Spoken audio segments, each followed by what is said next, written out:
Hello दोस्तों, बहुत बहुत स्वागत एक बार फिर से। मैं हूं विश्व। तो आज का ये वीडियो सवाल के जवाब में है। सवाल ये है कि माइक्रोसॉफ्ट एक्सेल में जब हम कोई पिक्चर इंसर्ट करते हैं तो उसमें किसी खास कलर को ट्रांसपेरेंट कैसे करते हैं। सबसे पहले ये जान लीजिए कि किसी खास कलर को ट्रांसपेरेंट करने से मतलब ये है कि वो कलर अलग अलग नहीं होना चाहिए।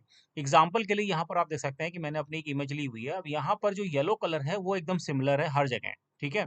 लेकिन जो ब्लू कलर है, जो ब्लू कलर की शर्ट है, वो कहीं उसका रंग मतलब ज़्यादा गाढ़ा है, कहीं हल्का है, तो मतलब इस तरीके से अलग-अलग है। तो इसको ट्रांसपेरेंट करना पॉसिबल नहीं होता है। लेकिन अगर सिमिलर कलर है, तो वो ट्रांसपेरेंट हो सकता है। अच्छा, ट्रांसपेरेंट करते कैसे हैं?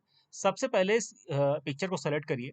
उसके बाद आपको एक नया टैब ऊपर मिलेगा पिक्चर फॉर्मेट का, इस पे क्लिक कर दीजिए।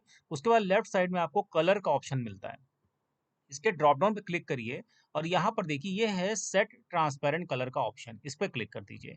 तो आप देखेंगे ये पेंसिल जैसा ऑप्शन आपको दिख रहा है। अब जैसे ही मान लीजिए कि मुझे इस येलो कलर को ट्रांसपेरेंट करना चाहता हूँ, जैसे ही मैं इस पे क्लिक करूंगा तो ये देखिए कलर ट्रांसपेरेंट हो गया। पूरी पिक्चर के चारों तरफ जितना भी येलो कलर था ट्रांसपेरेंट हो गया। ये ट्रांसपेरेंट इसलिए हुआ क्योंकि ये हर तरफ एकदम सिमिलर था। ठीक है।